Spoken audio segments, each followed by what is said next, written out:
According to Chinese legend, this ear-splitting din has a purpose: to scare away the monster Nin, which appears at winter's end to devour people.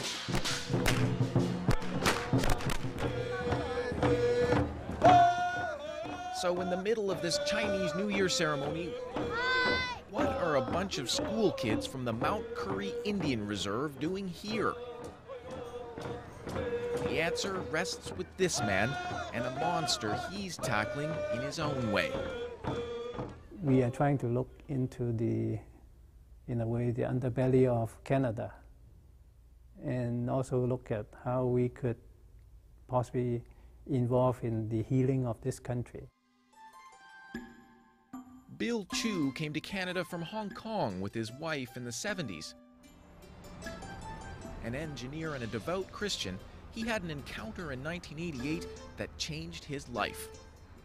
It was another wintry day, maybe even colder than today. Chu was buying food in Chinatown when a native man asked him for money. I was a fairly new immigrant to this country. I did not really know what to do. He took the hungry man for a meal. While they ate, the man talked about the poverty on his reserve. I started mentioning to him about the good news that Christ preached, and that all he had to do is to trust God. He stood up and then said, "You're one of them." And he left the lunch and walked away. Now at that point, I have no idea why anyone who is hungry would just walk away from his lunch. For a man living a peaceful Christian life, the accusation that he was one of them was haunting. A year later, he watched people in his homeland crushed in Tiananmen Square. Soon after, he was startled by similar images from Mohawk territory at Oka.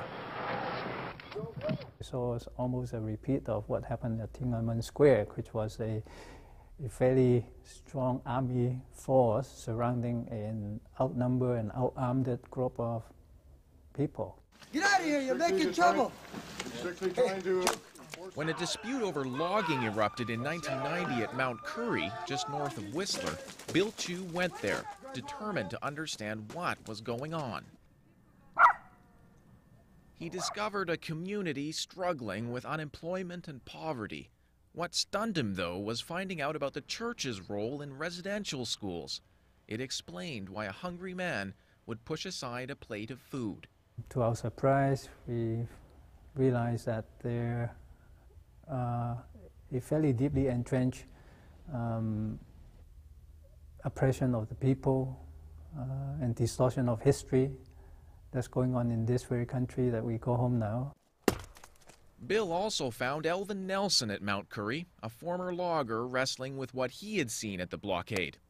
I've seen so many racist things going on during that time, and the hardest thing was that a lot of the people that were doing the racist things, I knew them for 20 years, you know.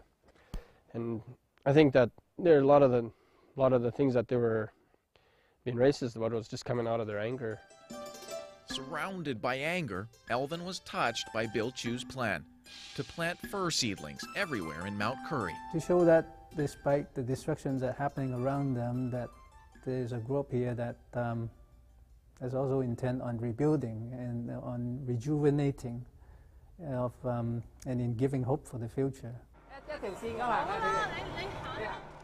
That was 10 years ago. Now Bill Chu is a tour guide of sorts. He calls his annual trip to Mount Currie a road to reconciliation. This group, all Baptists, all immigrants, have had little contact with Native people.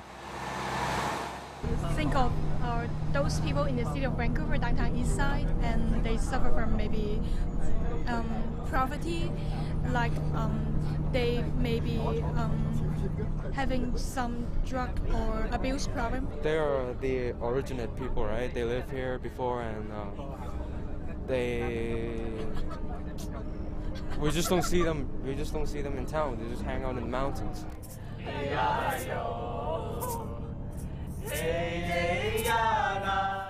They've learned a native song. They've also learned that in early settler society, Chinese and Indians often got treated equally, as inferiors.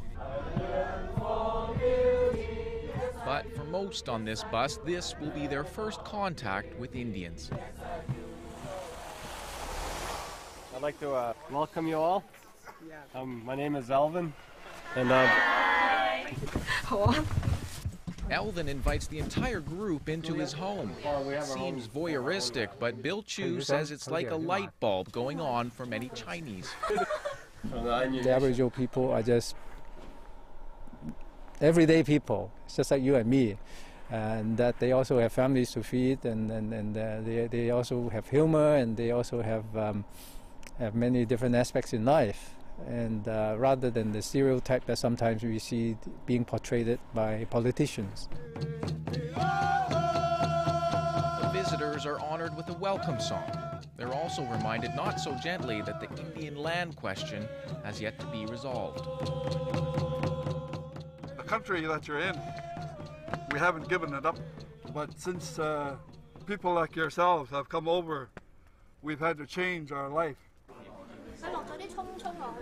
Later, a feast at Elvin's mother's house. I was sent to residential school. And then when you hear out there that everything's given to us free, look at what they took away from us. I have a different feel, whole different feel of what native is. Like, 'cause before in my definition, different native is just people that in downtown that are all drunk and stuff. But now, like, I get to know their culture. I can see a lot of unfairness. The generosity isn't lopsided. The group drops off 2,000 pounds of food for the hungry in Mount Currie. Elvin sees efforts like this changing attitudes here, too. a lot of people are inside a kind of a shell, even my own people, and they're kind of stuck there, and they want to stay there. They feel safe there because that's how they were brought up. So, but when they realize that Bill and them aren't going to bite us, so they seem to be a little bit more relieved about the situation. Nice knowing you. Yep. I was planning to move this tree because I think it's going to get too big for the post. And that tiny seedling, the one Bill planted in Elvin's yard 10 years ago, it's now over 4 meters tall. Whenever we talk about the beginning, sometimes we relate to the tree. So in a sense, we grew a tree with strong roots, and it's still standing. And that's why Mount Currie students started coming here 6 years ago to learn about Chinese New Year, to join two friends sharing a remarkable journey and an entire meal together. For CBC News, I'm Duncan McCue.